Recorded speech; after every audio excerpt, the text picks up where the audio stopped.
Le Bitcoin vient de refranchir la barre des 85 000 $ et tu te demandes quoi faire? Est-ce que ça y est, le cycle haussier est reparti et tu dois racheter? Ou bien est-ce qu'il s'agit simplement d'une respiration dans une tendance baissière de fond et tu ferais mieux de prendre des profits? Eh ben reste bien accroché, je t'explique tout dans cette vidéo. Salut, moi c'est Jay, nous sommes le lundi 24 mars 2025 et aujourd'hui on va analyser le Bitcoin, l'Ethereum et décoder ensemble les actualités crypto. Alors est-ce que tu es prêt? On va commencer.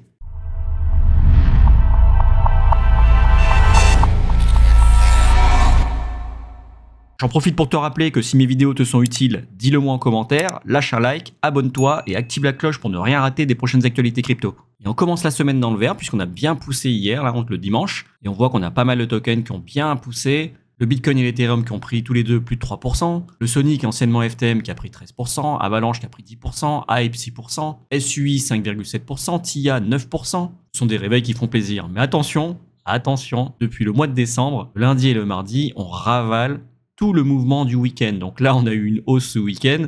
Il est probable que dans les 2 prochains jours, on ait une petite baisse pour se remettre à niveau. Après, c'est pas du 100% garanti, mais c'est ce qui s'est passé depuis le mois de décembre, toutes les semaines. Et sur l'indice de la peur et de la cupidité, nous sommes aujourd'hui à 31. Hier, nous étions à 27. La semaine dernière, à 22. Pas très loin du neutre. Il nous suffirait de dépasser les 40 pour avoir enfin un niveau satisfaisant. Mais je vous rappelle que c'est dans la peur que les fortunes se créent. Tout le monde panique. C'est le moment de racheter. Mais je vais rentrer un petit peu plus profond dans le concept dans la suite de la vidéo. On commence par la première news qui nous indique qu'on a une baleine qui hodlait. Donc hodl, ça veut dire conserver sans y toucher. Donc qui hodlait son Bitcoin depuis fin 2016, qui s'est réveillé après 8 ans d'inactivité pour déplacer plus de 250 millions de dollars en Bitcoin. Et donc ces avoirs qui valaient seulement 3 millions de dollars début 2017 ont grimpé à $1/4 milliard aujourd'hui. Croissance de 3 millions à 250 millions de dollars en 7-8 ans, ça fait donc un x80 et ça illustre bien le potentiel de Bitcoin comme réserve de valeur. Depuis le mois de novembre, on est dans ce qu'on appelle un marché de singes, puisque tout le monde se met à spéculer sur des tokens qui n'ont aucun fondamental, on appelle ça des meme coins, en espérant faire fortune, alors qu'en réalité, ça fait plusieurs vidéos que je vous le dis, la stratégie la plus simple, c'était d'acheter du Bitcoin et de le conserver. On l'achète en DCA, c'est-à-dire de manière régulière sur une période de temps donnée, on le conserve et à la fin, on fait les comptes. Ce mec-là, en adoptant cette stratégie pure et simple, alors il n'a pas fait de DCA, mais il avait du Bitcoin depuis 2016, et ben il a fait x80. Et c'est pas évident d'avoir du Bitcoin et de le conserver comme ça sans avoir envie de le vendre. Parce qu'effectivement, en 2021, on est passé à 70 000 $, quasiment 69 000 $ sur le Bitcoin. Il aurait pu être tenté de prendre des profits. Là, toute cette année 2024, on a oscillé entre 48 000 et 100 000 $. Encore une fois, il aurait pu prendre des profits. Et non, il a conservé. Alors, qu'est-ce qu'il va faire de ces bitcoins? Il les a déplacés d'une adresse à l'autre, ça ne veut pas dire qu'il va les vendre. Dans tous les cas, sa stratégie a été payante. Alors, la news suivante, c'est que le fonds Buidl de BlackRock détient désormais un record d'environ 1,145 milliard de dollars en Ethereum. Qu'est-ce que c'est que le fonds Buidl de BlackRock? Un fonds tokenisé lancé par BlackRock en mars 2024 en partenariat avec Securitize. Il investit dans des actifs sûrs, comme des obligations du Trésor américain et des liquidités, tout en étant émis sous forme de token ERC20, c'est-à-dire sur la blockchain Ethereum, avec une expansion possible sur d'autres blockchains comme Avalanche ou Polygon. Pourquoi c'est bullish pour Ethereum? D'abord, il y a l'adoption institutionnelle, c'est-à-dire que BlackRock, donc un géant de la finance, détient 1,145 milliard de dollars en Ethereum via Buidl, ce qui montre une confiance croissante des institutions dans Ethereum. La deuxième, c'est que Ethereum est utilisé comme blockchain principale.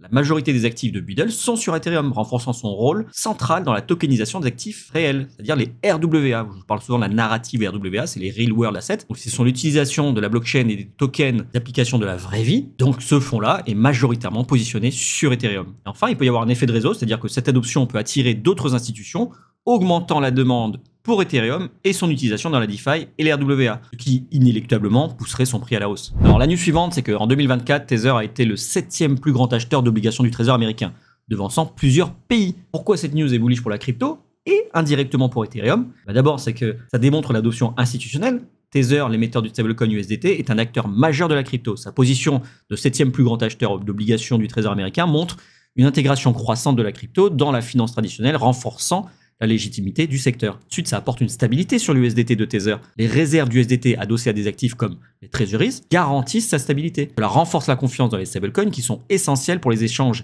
et la DeFi, notamment sur Ethereum, où USDT est largement utilisé. Enfin, effectivement, il y a un effet indirect sur Ethereum, puisque une adoption accrue des stablecoins comme USDT stimule l'écosystème DeFi d'Ethereum, augmentant la demande pour ETH et donc créant des frais de gaz, de staking, etc. Donc ça soutient son prix à long terme. Alors la news suivante, et en réalité, les 3 prochaines news, elles sont plutôt bullish, donc plutôt haussières, puisqu'elle dit que la capitalisation boursière des stablecoins a dépassé 220 milliards de dollars.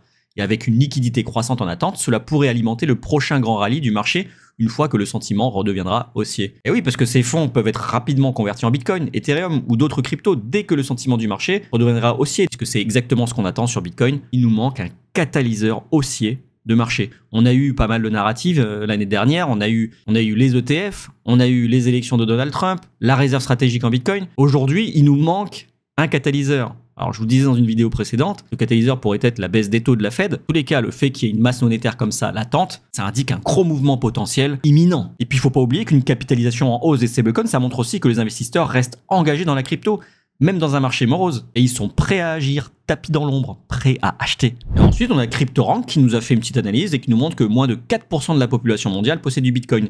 Ce qui montre à quel point l'adoption est encore précoce malgré l'engouement. La possession est plus élevée en Amérique du Nord, évidemment, avec 10,7%, tandis que des régions comme l'Afrique et l'Océanie restent en dessous des 4%. Alors, cette statistique met en lumière le potentiel de croissance énorme du Bitcoin. Avec seulement 4% de la population mondiale impliquée, il reste une marge massive pour une adoption plus large, surtout dans des régions sous-représentées. Si on devait comparer à Internet, en fait, on serait dans les années 90, 92, 13, où à l'époque, il n'y avait que 4% de la population qui utilisait Internet. Et les crypto-monnaies suivent exactement le même chemin. Donc là, nous sommes au tout début. Et c'est hyper encourageant pour la suite. Alors la news suivante, elle va exactement dans le même sens. Elle nous dit que Bitcoin représente désormais 1,3% de la masse monétaire mondiale avec une capitalisation boursière de 1,7 trillion de dollars. Nous sommes encore très tôt. En fait, cette statistique montre que malgré une capitalisation impressionnante de 1,7 trillion de dollars, Bitcoin ne représente qu'une petite fraction de la masse monétaire mondiale, estimée à environ 130 trillions de dollars. Cela souligne que l'adoption de Bitcoin est encore à ses débuts, avec un potentiel de croissance énorme si davantage de capitaux institutionnels et individuels affluent. Si vous vous rendez compte, on a un Bitcoin à 85 000 $, on a une hype terrible, ça a passé dans les journaux partout, le président de la plus grande puissance économique mondiale qui en parle à tout va, et pourtant, le Bitcoin ne représente que 1,3% de la liquidité mondiale. C'est ridicule, c'est tout petit. Quand les gens vont commencer à l'adopter, vous n'imaginez même pas la valeur qu'il va prendre. Alors la dernière news, c'est un graphique qui nous montre que la demande pour Bitcoin augmente fortement, atteignant des niveaux observés pour la dernière fois après l'effondrement de FTX, lorsque le marché avait touché son plus bas. Depuis le 23 février, les nouveaux investisseurs ont acquis 172 705 bitcoins. Et alors qu'est-ce que ça veut dire pour Bitcoin? Une augmentation de la demande, surtout à un niveau aussi élevé que post-FTX, indique un regain d'intérêt des investisseurs, même dans un marché stagnant à 85 000 $. Cela peut signaler une accumulation avant une potentielle hausse. Également, l'acquisition de 172 000 $ par de nouveaux investisseurs depuis février 2023 montre une adoption continue. Ces entrants peuvent contribuer à une pression haussière sur le prix à long terme. Enfin, il y a un contexte historique parce que le graphique montre que des pics de supply dynamique, l'émission de nouveaux tokens, ont souvent coïncidé avec des hausses de prix. Par exemple, fin 2020 avant le bull run de 2021.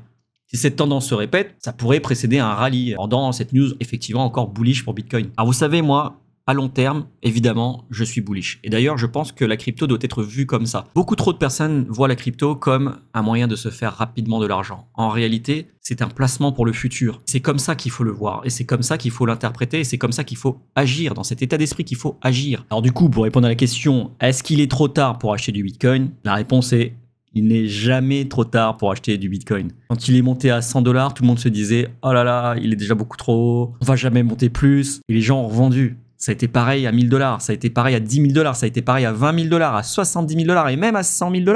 Chaque fois qu'on atteint un seuil psychologique, tout le monde se dit c'est fini, le Bitcoin est déjà trop haut. Et ben là, dites-vous que par rapport aux 110 000 $ qu'il a atteint le 20 janvier, et ben dites-vous qu'il est à moins 25%. Donc ce sont les soldes. Ce sont les soldes. Est-ce qu'il est trop tard? La réponse est non. Et surtout, n'investissez que ce que vous êtes prêt à perdre. Si vous êtes débutant et que vous ne vous y connaissez absolument pas en investissement, c'est que ce que vous êtes prêt à perdre. Et après, si ça vous intéresse que je vous fasse une petite formation investissement, n'hésitez pas à me le dire en commentaire. Je vous ferai ça avec grand plaisir. Je suis d'ailleurs déjà en train de bosser un peu dessus, à vrai dire. D'ailleurs, je vous rappelle qu'à la demande générale, je vous avais créé un petit lexique de l'apprenti crypto trader que vous pouvez télécharger gratuitement. Je vous mets le lien en commentaire épinglé.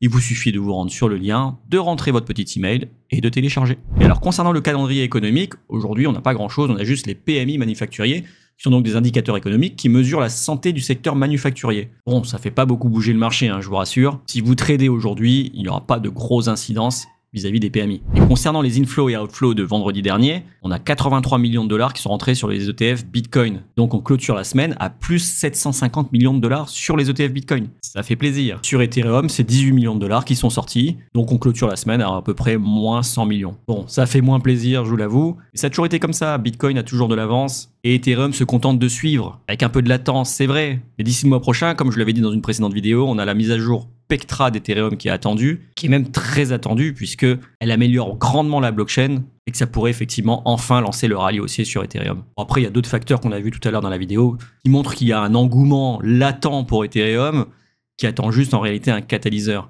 Soyons patients les amis, Ethereum aura son heure de gloire sur ce cycle, j'en suis persuadé. Alors concernant la liquidation heatmap, on voit que ce week-end on a rangé dans pas grand chose, mais que dès la journée de dimanche on a commencé à monter. On est passé de 83 000 $ à 87 000 $ quasiment aujourd'hui. On a fait une belle petite poussée pour un dimanche. Alors attention, comme je vous ai dit, il y a de fortes chances que ça retrace là sur les 2 jours qui arrivent. Et pour l'instant vous le voyez, on fait des plus bas de plus en plus haut, des plus hauts de plus en plus haut. Selon la théorie de Do, nous sommes dans une petite tendance haussière. Alors je préférerais qu'on redépasse ces plus hauts là, qu'on a initiés dans le mois, et donc on dépasse les 93 000 puis les 95 000 $. Là effectivement je serais un peu plus rassuré, mais pour l'instant la tendance haussière est plutôt propre, et même plutôt saine. Et d'ailleurs quand on regarde le Bitcoin en daily ça veut dire que chaque bougie représente une journée, on voit clairement qu'on s'est enfin extirpé du petit range là dans lequel on oscille depuis 2 semaines, que dimanche on a clôturé bien au-dessus. Alors attention, la semaine dernière on était sorti et puis on l'a réintégré aussitôt. Idem le week-end du 2 mars, on était bien monté le dimanche et dès le lundi à l'ouverture, on avait absolument tout ravalé. Donc, ne nous réjouissons pas trop vite, on va voir comment se passe la journée, on verra surtout, on surveillera la session de New York. Pour l'instant c'est plutôt bon signe. Après pour la suite, j'aimerais quand même qu'on aille casser la tendance baissière et qu'on aille chercher des plus hauts encore plus hauts pour effectivement reprendre les tops qu'on avait initiés début mars et enfin reprendre ce qu'on appelle une jambe haussière. Bon, sur Ethereum c'est pareil, un peu plus timide, on est en train de remonter tout doucement. On essaye timidement de réintégrer le range, mais là effectivement, tant qu'on casse pas cette barre là, cette tendance baissière, on est plutôt bearish sur Ethereum. Comme vous voyez, à chaque fois, on consolide, on chute, on consolide, on chute, on consolide, on chute, on consolide, on chute. Bon, bah, vous voyez, là, on est pareil, encore en train de consolider. J'espère qu'on va pas avoir une chute encore plus bas, parce que là, clairement, ça nous ramènerait dans les 1500 $, et ça fait peur. Là, j'espère qu'on a bien touché le bottom, qu'au pire, on fera un petit retracement sur la 618 de Fibonacci pour repartir à la hausse. Pas plus bas, quoi. 1900 $, pas plus. Enfin, pas moins en l'occurrence. Et quand on regarde le ratio Ethereum-Bitcoin, on voit clairement qu'on est toujours en train d'osciller dans un tout petit mouchoir de poche. Que pareil, on a une tendance baissière qui date maintenant de décembre 2021. Depuis, l'Ethereum perd de la valeur face au Bitcoin. C'est indéniable. C'est arrivé par le passé, et puis à chaque bull run, quand le Bitcoin a fini son premier rallye, c'est au tour de l'Ethereum. Et bien là, son tour, on l'attend impatiemment. On termine par la Bitcoin dominance, qui va nous mesurer la force du Bitcoin face au reste du marché, notamment les altcoins. Et le Bitcoin, on voit qu'il est toujours hyper dominant, donc il reste effectivement dans un mouchoir de poche, mais il reste surtout à 62% quasiment. Quand on dézoome un petit peu, vous voyez, il ne fait que monter depuis septembre 2022. Il serait peut-être temps de casser ce canal haussier pour laisser un peu plus de place aux autres acteurs du marché. Alors attention, si ce ratio casse à la baisse, ça ne voudra pas dire que Bitcoin baissera, ça pourra vouloir dire également que Bitcoin monte, que les altcoins montent, mais que les altcoins montent plus vite, et donc le Bitcoin est plus lent par rapport aux autres. Donc effectivement, ce ratio chuterait drastiquement. Ça a été le cas, comme vous voyez ici, à la suite des élections. Ce ratio avait chuté alors que le Bitcoin avait explosé. Sauf qu'à côté de ça, on avait des altcoins qui avaient fait du x4, x5, x6. Bitcoin à côté avec ses plus 30%, bon, c'était de la rigolade. Et du coup, ce ratio avait drastiquement chuté. Et c'était tout pour aujourd'hui. Si cette vidéo t'a plu, dis-le moi en commentaire, lâche un like, abonne-toi et active la cloche pour ne rien rater des prochaines actualités crypto. Allez, cheers!